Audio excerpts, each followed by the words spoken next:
Olá, boa noite. Bem-vindos a mais uma edição do Noite Informativa. E vamos às notícias. A Assembleia da República aprovou nesta segunda-feira o Orçamento de Estado para 2015. A aprovação só aconteceu graças aos votos da Frelimo, tendo em conta que a Renamo e a MDM chumbaram a proposta do Governo. O Primeiro-Ministro Carlos Agostinho de Rosário reconhece que o orçamento foi feito dentro das limitações do país. Declara aprovado, na generalidade, a proposta da Lei do Orçamento de Estado para 2015. Com 135 votos da bancada da Frelimo e um total de 95 da Renamo e o MDM, a proposta orçamental do Governo para 2015 foi sem surpresa aprovada. Ao fim de 2 dias de apreciação e debates, as 3 bancadas mantiveram as posições refletidas nos pareceres das comissões de especialidade. No fim da votação, vieram as justificações dos posicionamentos das bancadas. Votamos a favor do Orçamento do Estado para 2015 na generalidade, por marcar o início da implementação do Programa Quinquenal do Governo 2015 a 2019, cujo enfoque central é o de melhorar as condições de vida do povo moçambicano e de promover o emprego. Maior bolo está destinado a despesas de funcionamento e não ao investimento, o que é um indicador inequívoco de que este governo não está interessado com as gerações vindouras. Ao reforçarem investimentos nas forças de repressão, ao invés de canalizar mais recursos para programas destinados à criação de riqueza e bem-estar dos moçambicanos, mostram, mais uma vez, que o diálogo militarizado em curso no Centro de Conferências Joaquim Chissano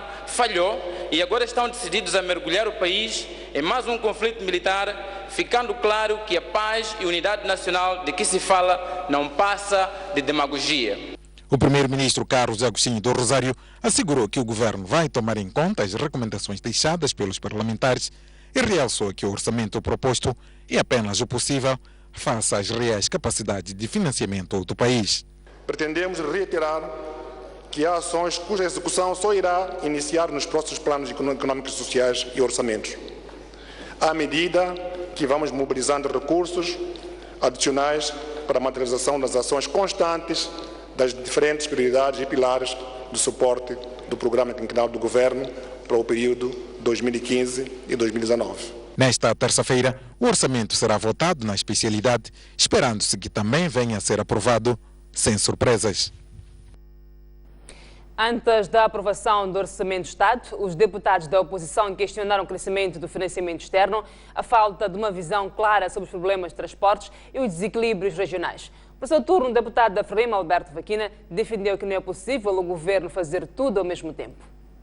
Na Zambésia, por exemplo, diz o quadro número 23 que serão construídas 86 escolas do ensino primário, contra apenas uma do ensino geral, o que significa, do ensino secundário, aliás, o que significa dizer que a uma criança da Zambésia é simplesmente negado o direito de frequentar o ensino secundário e, por essa via, o ingresso na universidade.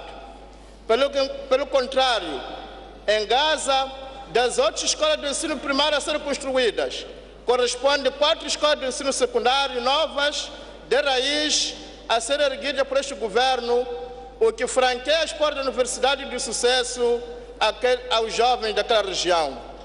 Senhor Primeiro-Ministro, essa política se assemelha à política colonial, que reservava para os indígenas apenas o ensino rudimentar e a outros restantes níveis do ensino, na lógica de formar uma classe de empregados, operários assalariados e camponeses mal pagos, e a outra classe, pequena, transformá-la em classe dirigente abastada. Ora, neste orçamento para 2015 não aparece de maneira explícita a verba destinada a suportar quaisquer ações de alfabetização. Deste modo, fica aqui identificada a questão fatal do orçamento, a não inclusão de suporte das ações de alfabetização. Só por esta razão, o presente orçamento não tem viabilidade. Nos transportes, a aquisição de 93 autocarros, que se irão juntar aos 105 adquiridos o ano passado, poderá parecer que irá minimizar a crise dos transportes, porém, não passa de falácia.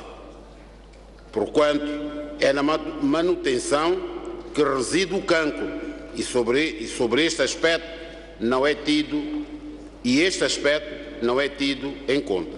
Os autocarros irão funcionar durante uns meses e depois seguirão para a sucata, como tantos outros que ao longo dos 40 anos da governação da Frelimo se encontram na sucata. Não nos enganemos, estamos aqui diante do mesmo governo dos últimos 40 anos. Estamos aqui perante uma vasta esperança. Estamos perante um pacote que visa, em última instância, o hiperenriquecimento, a acumulação de riqueza da mesma elite. Este governo veio a esta magna casa falar da distribuição de riqueza como sendo o centro das políticas públicas. Mas a história é testemunha do equívoco coletivo que os governos sucessivos do partido no poder transformaram Moçambique num país com graves assimetrias regionais, desequilíbrios e fontes de conflito. Uma pergunta justa que assalta cada um de nós, deputados, depois de percorrer o presente plano econômico e social, bem como o respectivo Orçamento do Estado, é a seguinte: e aquela escola, aquela estrada, aquele hospital, aquele furo d'água, sim, aquelas outras preocupações que não estão aqui inscritas. De facto, há ainda muitos problemas por resolver em Moçambique. Na verdade, não seria materialmente possível, num único plano anual e com um orçamento deficitário, dar resposta a todas as nossas preocupações. O ministro da Economia e Finanças explicou as principais opções do Orçamento do Estado. Adriano Malian diz que não há desequilíbrios regionais e que boa parte dos recursos serão alocados ao centro e norte do país. O governante defendeu ainda que a dívida não é o problema e que o desafio do governo é o aumento da renda das pessoas. Tem, por exemplo, que se pegarmos, já que estamos a fazer essa comparação, se somarmos a província de Maputo e a cidade de Maputo e compararmos, por exemplo, com a província de Nampula, só somado estes dois representam 86% do total do que está a dar a uma província que é Nampula. Portanto, o processo de descentralização está a funcionar e a correr nesta dinâmica. Há aqui referência de que é preciso fazer mais no setor público.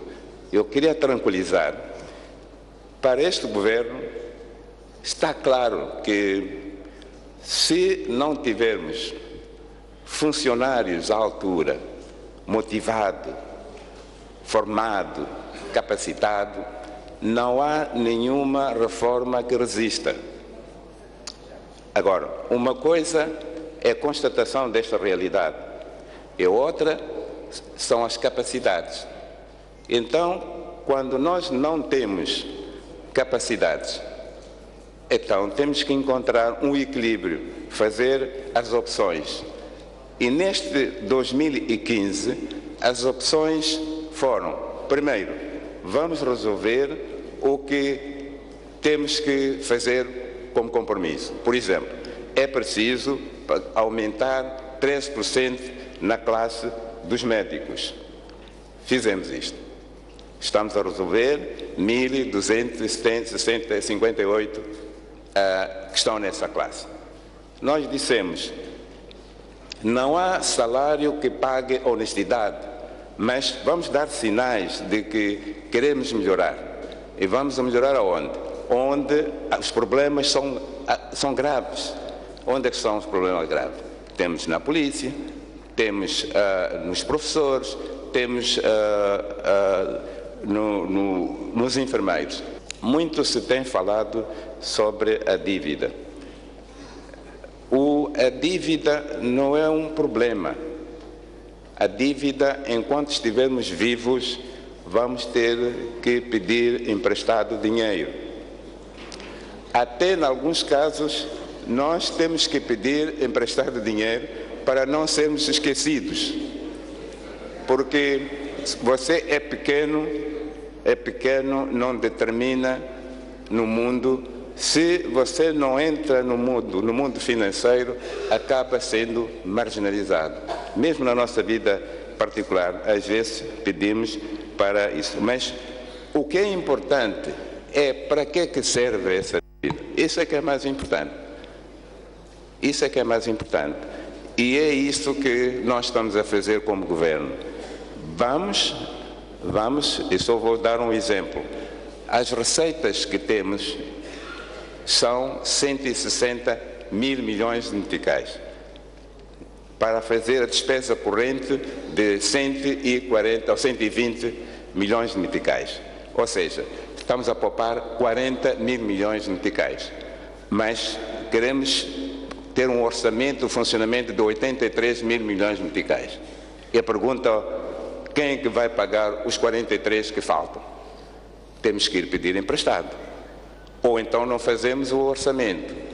Entre ir pedir emprestado para crescer ou não ir pedir para não crescer, parece que é pacífico ir pedir emprestado dinheiro para crescer. Há informação dizer que neste documento todo parece que a ideia do combate à pobreza foi esquecido. Não, não foi esquecido. As contas são muito simples. Em 2014, no documento que tem no PES, o rendimento per capita do moçambicano foi 21.400 meticais, ou seja, 59 meticais por dia. Em 2015, estamos a propor 23 mil, ou seja, estamos a dizer 64 meticais por dia. Ainda estamos naquela categoria que se chama pobreza de rendimento, porque o nosso per capita por dia não ultrapassa 2,5 dólares. Então, é o rendimento que vai resolver o nosso problema da pobreza. Tudo que nós fizermos para aumentar o rendimento das pessoas, esse vai ser o caminho mais curto do que fazermos só programa específico. Por sua vez, o Ministro dos Recursos Minerais e Energia diz que ainda não faz sentido reduzir o preço dos combustíveis, mesmo com a tendência de queda do petróleo no mercado internacional. Em relação à instabilidade na indústria extrativa, Pedro Couto diz que o Orçamento de Estado e o Plano Económico e Social estão ajustados à situação atual. Gostaria de esclarecer que os preços internos são determinados pelas seguintes componentes principais. Para além do custo do petróleo bruto, há custos externos relacionados com o transporte e seguros. Portanto, é o preço CIF, que é profundamente influenciado pelas taxas de câmbio. Depois, internamente, estes preços também são relacionados com outros custos ligados aos intervenientes empresariais no processo, portanto, incluem-se margens de distribuição e bem como de retalho, de retalhistas, impostos e também custos de transportes internamente. Isto é que faz o preço que depois vigora para a venda ao público. Analisando a evolução destes preços, recentemente, nos princípios deste mês, o Governo verificou que o preço composto, o final, que deve vigorar como custos para o público, tem sido oscilatória, irregular a sua evolução. Nessa base, como opção mais aceitável para o momento presente, mantendo-se a monitoria destes mesmos preços para os meses futuros, para verificar se há alguns a materializar, a opção do Governo, como melhor opção, neste momento, foi da manutenção dos preços de venda ao público dos combustíveis consumidos. Diferentemente do que pode parecer, os números que aqui estão propostos como sendo as metas de produção para o presente ano foram já ajustados, considerando esta previsão da tendência da queda dos preços. As previsões de aumento de produção no ano passado eram diferentes daquelas que aqui constam. houve ajustamentos. Eu vou dar um exemplo. Por exemplo, em carvão, previa-se que no ano passado a meta para este ano pudesse ser 10 milhões e 400 mil toneladas. Atualmente, a proposta que está são 6 milhões. O Orçamento de Estado para 2015 prevê alocar mais recursos para os principais setores sociais e económicos. No total, o peso da despesa alocada aos setores prioritários vai crescer mais 10,8% este ano, passando a representar 63,5% do orçamento total. Conheça em seguida as linhas orientadoras do Orçamento de Estado. Em termos globais, segundo o Orçamento do Estado, a despesa vai passar de 214,5 mil milhões de meticais em 2014 para 226,4 mil milhões de meticais em 2015, representando um crescimento de 5,6%. Os setores prioritários vão absorver maior parte do bolo. Do concreto, o peso da despesa no setor da educação passará para 22,8%, o que representa um aumento de 3% em relação a 2014. O peso da despesa do setor de saúde passará para 10,2%, o que significa um incremento em 1,1%. Por outro lado, o governo de Filipe Nyusi decidiu aumentar o peso dos investimentos no setor de infraestruturas para 15,8%, representando um aumento em 3,7%. O setor da agricultura e desenvolvimento rural ainda não consome 10% do orçamento, como sugere a declaração de Maputo do chefe de Estado da União Africana, mas viu o peso de recursos alocados ao setor subir de 6,2% em 2014 para 9,1% em 2015. No que se refere a infraestruturas de grande dimensão, o governo prevê despender 1,7 mil milhões de meticais para a reabilitação de estradas em todo o país, além de investir 756 milhões de meticais na construção da barragem de Moamba Major. Ainda no grupo das barragens, o governo de Filipe Nyusi propõe-se a construir a barragem de Mapai, investindo um total de 4,4 milhões de meticais. A construção da ponte Maputo-Catembe e da estrada circular de Maputo, projetos iniciados no governo de Armando Guebuza, vão consumir no seu todo cerca de 195 milhões de meticais no presente ano. Depois de uma tendência de queda, este ano o peso dos recursos externos vai crescer mais de 6 mil milhões de meticais devido à componente de donativos para os projetos. Amanhã a Assembleia da República discute e aprova o Plano Econômico e Social. Trata-se de um documento que prevê uma quebra da atividade agrícola devido às cheias que sacudiram o país no princípio do ano. Em termos de emprego, o Plano Econômico e Social prevê a criação de 297 mil novos postos de trabalho. A agricultura, setor que emprega cerca de 80% da força de trabalho nacional, poderá crescer 5,9%, portanto menos que 6,5% no ano passado, em resultado da perda de cerca de 73 mil hectares de culturas diversas, devido às cheias de janeiro nas regiões centro e norte do país. Na área do emprego, um dos maiores obstáculos é o desenvolvimento do país. O governo pretende criar perto de 297 mil postos de trabalho, dos quais 58.370 através do setor público e 171.110 pelo setor privado. Esta capacidade está acima dos 183 mil empregos projetados para 2014 e está próximo dos 350 mil desempregados que pressionam o país anualmente. Na educação, a aposta será a construção de mais de 1.000 salas de aulas para o ensino primário.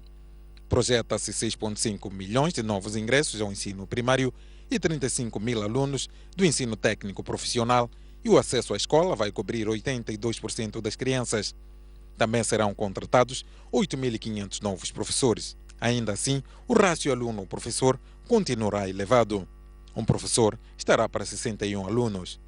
Na área de energia, a eletrificação de 10 sedes distritais, 20 postos administrativos e vilas fronteiriças poderá estender o acesso à energia para 44.600 novos consumidores, aumentando a taxa de acesso para 47% da população. Na área dos transportes, uma das prioridades será minimizar o déficit de transporte de passageiros nas cidades.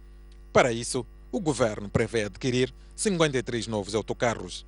Já na área de saúde, projeta-se a construção de 9 unidades sanitárias ao longo do ano em diversos pontos do país. Paralelamente, o foco será também aumentar a cobertura de vacinação de crianças de 81% em 2014 para 87,5% em 2015. A colocação de perto de 2.500 técnicos de saúde, dos quais 226 médicos.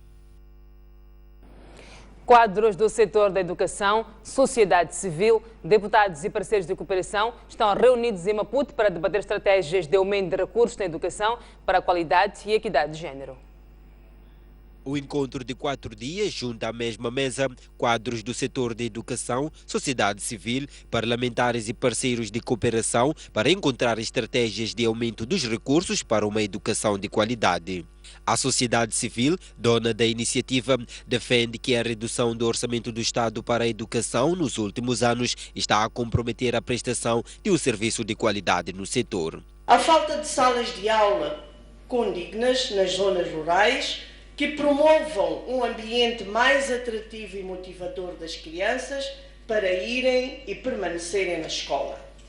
A falta de carteiras nas salas de aula e outras condições básicas, como uma correta iluminação e ventilação, que podem ser fonte da aquisição de algumas deficiências, para além de dificultarem sobremaneira a aquisição de habilidades de escrita. Nós, os cidadãos e cidadãs deste imenso e belo país, queremos mais recursos internos para podermos ter uma educação de mais qualidade e que seja equitativa em todas as suas dimensões socioeconómicas, rumo a um desenvolvimento humano de qualidade. Estamos conscientes de que ainda há muito por fazer para que todas as crianças e jovens do nosso país frequentem a escola e consigam ter resultados positivos, que são os resultados que nós auguramos em termos de saber ler, escrever e fazer contas. Na cerimônia de abertura do evento, os deputados defenderam uma reforma urgente do sistema de educação e maior investimento na formação de professores. Torna-se urgente a revisão do atual currículo escolar, bem como a formação contínua dos professores, a melhoria das condições de trabalho do professor e a redução do rácio aluno-professora. Este ano, a Semana Nacional de Educação para Todos é celebrada sob o lema Mais recursos na educação para a qualidade e equidade rumo ao desenvolvimento humano. O escritor moçambicano e antigo ministro da Cultura, Luís Bernardo Uana, diz que é urgente que as universidades criem competências para promover o debate na sociedade. O apelo foi lançado durante a cerimónia de graduação de 87 licenciados de diversas áreas pela Universidade Politécnica em Nampula. Intervindo na qualidade de convidado de honra na cerimônia de graduação de 87 licenciados pela Escola Superior de Estudos Universitários da Politécnica em Nampula, o autor da obra Nós Matamos o Cão Tinhoso referiu ser necessário e urgente que aquela instituição de ensino introduza uma disciplina que leve os estudantes a saberem discutir e debater sobre vários aspectos da vida do país. É necessário, é urgente que aprendamos neste país a discutir. Discutir tem uma disciplina. A forma de argumentar, o valor de argumento, não tem nada a ver com o tom de voz, com as ameaças inerentes. Tem a ver com a justeza da argumentação, com a lógica. Ora, Bernardo Uana entende ser a partir das universidades que se deve aprender como discutir ou debater para que se tenha razão, como também se alcançar aquilo que chamou de processo de cura da sociedade. Da universidade que se deve fazer este aprendizado de deixarmos de ter um diálogo sempre crispado, de deixarmos de ver um processo de negociação, um processo de discussão como uma luta que se deverá a todo o transe ganhar. Quando isto acontecer, aí a nossa sociedade será mais uma sociedade civil, será uma sociedade mais capaz de realizar o destino, oxalá brilhante, que todos nós desejamos para o nosso país. Refere-se que os graduados, fim de semana pela ESELMA, foram todos absorvidos pelo mercado de emprego. Graduados da Universidade Politécnica em Nampula foram instados a manter uma postura de prestação de serviços e espera-se que os graduados apliquem os conhecimentos adquiridos para o autoemprego. Os graduados formaram-se em 7 cursos, designadamente Administração e Gestão de Empresas, Contabilidade e Auditoria, Ciências Jurídicas, Engenharia Civil, Engenharia Elétrica, Estudos de Desenvolvimento, Recursos Humanos e Informática de Gestão. As personalidades presentes na cerimónia de graduação apelaram os finalistas a cultivarem uma postura de prestação de serviços. Verônica Langa, secretária permanente da província de Nampula, convidou os graduados a emprestarem os seus conhecimentos para o desenvolvimento dos distritos. A sua prestação nos dias que se avizinham deverá traduzir-se na manifestação de uma postura de prestação de serviço, um espírito de missão e uma consciência aguda que cada gesto e decisão tomados tenham um impacto na imagem de rigor e firmeza que a Universidade Politécnica representa. O distrito é o verdadeiro polo e epicentro de toda a atividade produtiva. Neste contexto, por forma a viabilizar esta produção, o Governo vai criando espaços para que os finalistas universitários sejam parte integrante dos governos distritais no âmbito da implementação da Lei dos Órgãos Locais de Estado e da materialização do processo de planificação e execução. Por seu turno, os graduados afirmaram-se disponíveis, garantindo que com os conhecimentos adquiridos durante a formação poderão contribuir para o desenvolvimento do país. O desafio é de melhorar o emprego e agradecer à escola ESEUNA, à Politécnica, e também congratular a todos e incentivar aqueles que ainda não estão no nosso patamar para poderem prosseguir. E sou da área também de construção civil, vou dar muito contributo para que o sistema ou a área de construção de estradas seja melhor. Contribuir mais naquilo que são as novas tecnologias, visto que o nosso país ou o mundo está mais a aderir às novas tecnologias. Então, prometo, eu e os meus colegas, todos do curso de informática, contribuímos mais naquilo que são as novas tecnologias. Refere-se que esta é a 6ª cerimónia de graduação da Escola Superior de Estudos Universitários de Nampula e acontece numa altura em que a Politécnica celebra 20 anos da sua existência. A Noite Informativa sai para um breve intervalo. Voltamos a seguir com mais informação. Até já.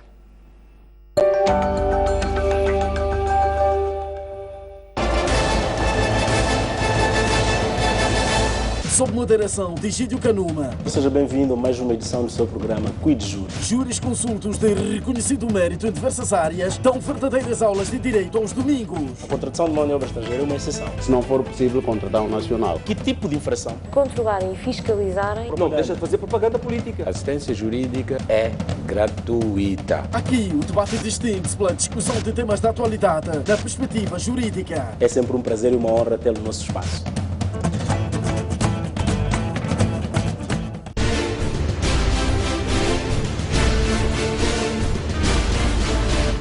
40 anos de independência nacional, vamos conversar com o professor Dr. Narciso Matos. Ser independente, o que significava na essência? Era o fim do colonialismo. Com 23 anos pude ver o que significava o colonialismo em termos de exclusão dos moçambicanos de tudo aquilo que deveria ser deles. Gritavam o sabor da independência. Estávamos todos juntos naquilo que queríamos.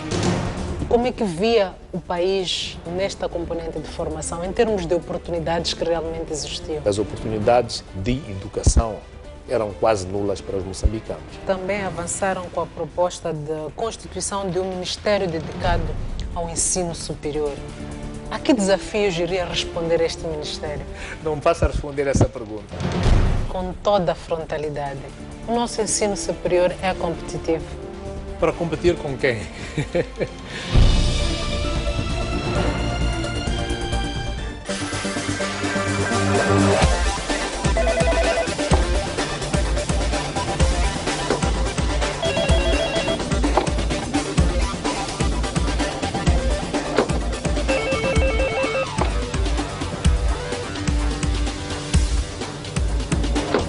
Há sempre uma via para todos dizerem o que pensam.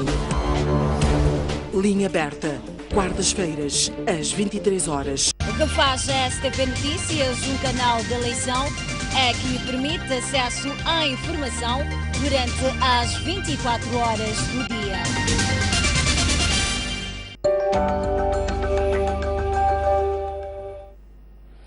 Estamos de volta ao Noite Informativa. Continuamos com as notícias. A professora Erael Undi diz que a resposta do presidente Jacob Zuma à carta de Miyakoto não satisfaz as vítimas de xenofobia na África do Sul. O professor Turno Carlton Cadeado diz que Jacob Zuma tomou uma posição diplomaticamente elegante. Eu acho que o presidente Jacob Zuma fez uma mensagem clara do ponto de vista de, primeiro, até de aproximação e de reconhecimento do papel que Moçambique jogou para ele próprio como chefe de Estado. E com um pouco até de ironia, essa é a minha interpretação, quem diz que, olha, você não precisa me lembrar que eu uma vez fui exilado no seu país, porque essa fazia parte da missão que Moçambique próprio abraçou num contexto específico, não é? Pode-se interpretar isto também. Mas quando ele fala dos aspectos como emprego, imigração e tudo mais, ele dá um sinal claro de que é um problema real na África do Sul a questão da imigração ilegal.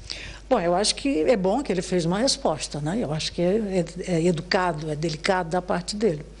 Mas, na minha leitura, aquela resposta é uma carta mais para consumo interno, do próprio, quer dizer, está explicando ao seu próprio governo e um pouco está explicando ao nosso governo. Quer dizer, não é uma explicação a um cidadão membro de uma sociedade civil. Depois, os argumentos que nós conhecemos, por pesquisa feita por instituições lá mesmo da África do Sul, que não são verdades.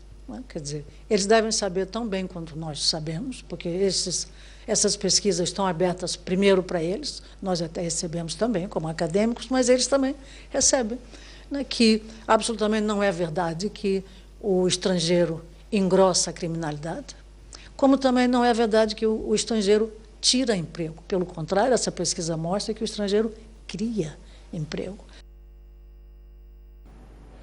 3 candidatos que apresentaram as suas candidaturas ao cargo de primeiro secretário da Frelimo em Sofala serão homologados dentro desta semana, segundo garantiu Edson Macuaco, secretário do Comitê Central para a área de formação e quadros. A Comissão Política da Frelimo poderá homologar esta semana as 3 candidaturas apresentadas em Sofala com vista a ocupar o cargo de primeiro secretário nesta região do país, tendo em conta que Henriques Bongesso, o atual primeiro secretário, foi nomeado vice-ministro das Pescas e Águas do Interior. Uma vez homologadas as candidaturas, até meados de maio próximo deverá ter lugar em Sofala o processo de eleição do novo primeiro secretário da Frelimo. E depois da homologação serão tornadas públicas e será convocada uma sessão do Comitê Provincial para que os membros do Comitê Provincial possam eleger, obedecendo o regime de voto secreto, pessoal, direto e presencial dos membros do Comitê Provincial. Edson Macuaco adiantou que é inoportuno avançar os nomes das candidaturas, mas esta vez sabe que trata-se de Joaquim Arota, atual administrador de Xemba, Paulo Manjacunene, também administrador de Gorongosa, e Farinha Valentim, atual primeiro secretário da Frelimo no distrito de Nhamatanda. Esta semana que inicia, teremos a sessão da Comissão Política, poderá homologar. Uma vez homologado, esperamos que ainda neste mês de maio possamos eleger um novo primeiro secretário para a província de Sofala. A maioria dos importadores de mercadorias diversas, baseados nas províncias da região centro do país, recorrem supostamente a meios fraudulentos para colocar os seus produtos no mercado nacional, lisando o Estado em milhões de dólares. Foi avançado esta segunda-feira na cidade da Beira pelo juiz-presidente do Tribunal Aduaneiro de Sofala, António Chuva, à margem do Seminário Nacional deste órgão. Chuva referiu que o tribunal olha para esta situação com muita apreensão, pois, em algumas vezes, alguns funcionários do Estado entram nos esquemas. Sem avançar números, Chuva explicou que só no ano passado, dos 70 processos que deram entrada no Tribunal Aduaneiro, 80% culminaram com condenações. Infratores, todos os anos estamos a condenar infratores. Aqueles que cometem as infrações, sim, temos condenações. E que, como sabe, não podemos dizer aqui os nomes, não é? Um dos objetivos deste encontro é encontrar mecanismos para desencorajar o recurso a meios ilícitos por parte dos importadores para não pagarem na totalidade das imposições. A grande parte dos importadores, ao se fazer a fronteira, algumas vezes não querem pagar na totalidade as imposições. Daí que a atuação da administração aduaneira tem em vista também mitigar este tipo de comportamento. E o tribunal, por sua forma, tem também esse papel. Condenar aqueles que prevaricam, aqueles que não querem honrar esse compromisso. De acordo com o presidente do Tribunal Aduaneiro, as ações da sua instituição têm desmotivado o recurso a meios fraudulentos para importar produtos.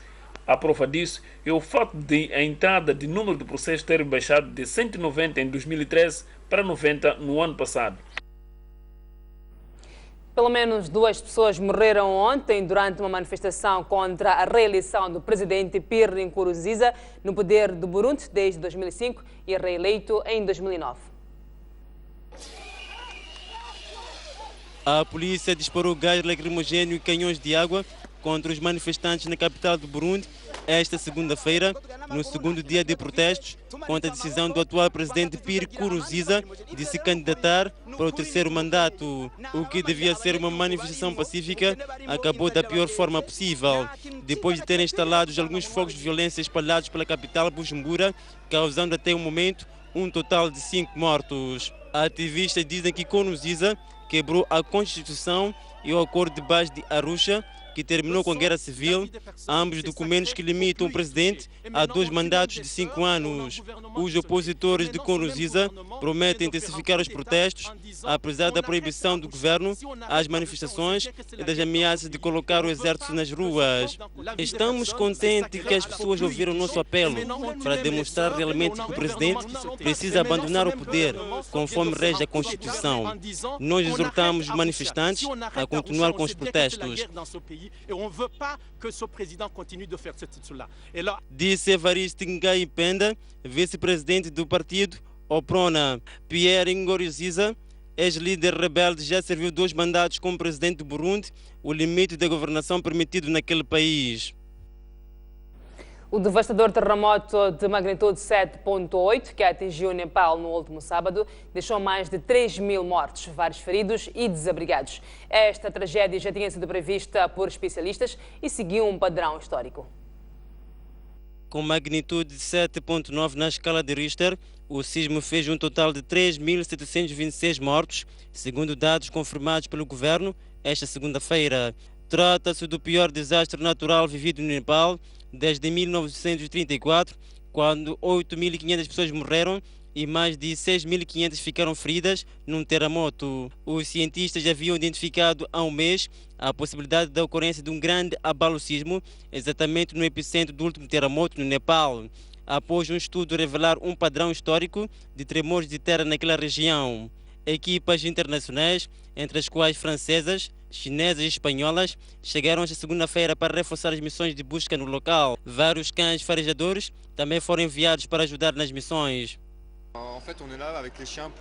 Estamos aqui com os cães farejadores para tentar localizar as pessoas que ainda estão sob escombros, disse um membro de uma equipa francesa, Maxime Barreu. Suspeita-se que o número de mortos poderá subir à medida que as equipas de socorro lutam para chegar às regiões remotas do país, onde corpos subterrâneos, sob escombros, estão a ser recuperados. O presidente da Comissão Executiva da Petromoc, Nuno de Oliveira, afirma que a decisão do governo em assumir os preços do petróleo obriga as empresas a fazerem esforços titânicos. A afirmação foi feita durante a entrevista do programa Mosef, que antecede a conferência dedicada ao setor energético. Para Nuno de Oliveira, a decisão do governo não foi das melhores, mas evitou a convulsão social dos mercados. O governo chamou a si essa responsabilidade de controlar.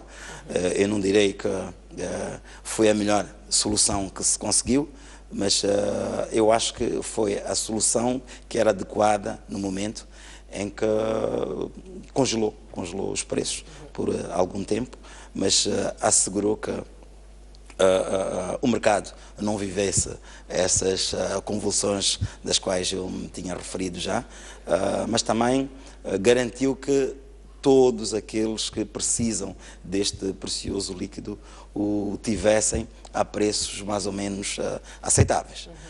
Porém, aconteceu e acontece que isso obriga a um esforço titânico das empresas em termos de tesouraria e também a um esforço, é lógico, do governo que, vezes sem conta, tem de fazer os devidos ou pagamentos dos devidos subsídios às empresas, porque isto considero que é um acordo entre o governo e as operadoras. Questionado sobre o acesso a combustíveis em todas as regiões do país, Nuno de Oliveira respondeu: o esforço é este e está-se a trabalhar nesse sentido, mas eu não diria que atingimos os 50%. Acho que estamos por aí. Durante a entrevista foram abordados vários assuntos ligados ao combustível, para além do acesso.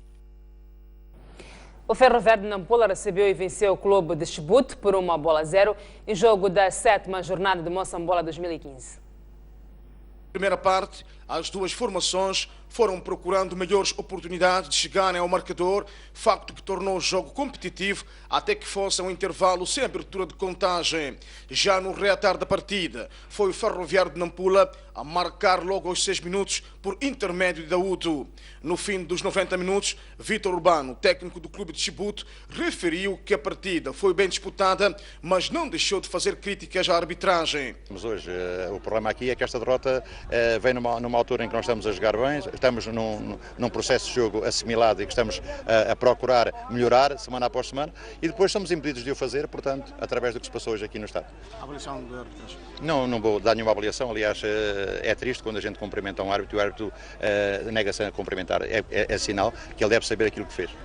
Enquanto isso, Rogério Gonçalves, treinador da equipe de Ferroviário de Nampula, que elogiou o adversário, considera que a sua equipe esteve bem no jogo. Sinceramente, eu gostei muito deste disputo. Mas nós fizemos um jogo de caráter, um jogo bem jogado, houve alternâncias de comando de jogo, mas com predominância nossa. E criámos oportunidades na primeira parte, como viram do Daúdo e do Paiva, os dois sozinhos, uma outra do Avelino com o Taíbo, oportunidades que podiam ser golo. Refere-se que este jogo foi realizado no Estádio Municipal de Nampula, ainda em obras, e esteve inserido na 7ª jornada da principal prova futebolística nacional, o Moçambola. A Assembleia da República aprovou nesta segunda-feira o Orçamento de Estado para 2015. A aprovação só aconteceu graças aos votos da Frelimo, tendo em conta que a RENAM e a MDM chumbaram a proposta do governo. O primeiro-ministro Carlos Agostinho de Rosário reconhece que o orçamento foi feito dentro das limitações do país. Declara aprovado na generalidade a proposta da Lei do Orçamento de Estado para 2015. Com 135 votos da bancada da Frelimo e um total de 95 da RENAM e o MDM, a proposta orçamental do governo para 2015 foi sem surpresa aprovada. Ao fim de 2 dias de apreciação e debates, as 3 bancadas mantiveram as posições refletidas nos pareceres das comissões de especialidade. No fim da votação, vieram as justificações dos posicionamentos das bancadas. Votamos a favor do Orçamento do Estado para 2015 na generalidade, por marcar o início da implementação do programa quinquenal do governo 2015 a 2019, cujo enfoque central é o de melhorar as condições de vida do povo moçambicano e de promover o emprego. Maior bolo está destinado a despesas de funcionamento e não ao investimento, o que é um indicador inequívoco de que este governo não está interessado com as gerações vindouras. Ao reforçarem investimentos nas forças de repressão, ao invés de canalizar mais recursos para programas destinados à criação de riqueza e bem-estar dos moçambicanos, mostram, mais uma vez, que o diálogo militarizado em curso no Centro de Conferência Joaquim Chissano falhou e agora estão decididos a mergulhar o país em mais um conflito militar, ficando claro que a paz e unidade nacional de que se fala não passa de demagogia. O primeiro-ministro Carlos Agostinho do Rosário assegurou que o governo vai tomar em conta as recomendações deixadas pelos parlamentares e realçou que o orçamento proposto é apenas o possível face às reais capacidades de financiamento do país. Pretendemos reiterar que há ações cuja execução só irá iniciar nos próximos planos econômicos, sociais e orçamentos, à medida que vamos mobilizando recursos adicionais para a materialização das ações constantes das diferentes prioridades e pilares do suporte do Programa Quinquenal do Governo para o período 2015 e 2019. Nesta terça-feira, o orçamento será votado na especialidade, esperando-se que também venha a ser aprovado sem surpresas.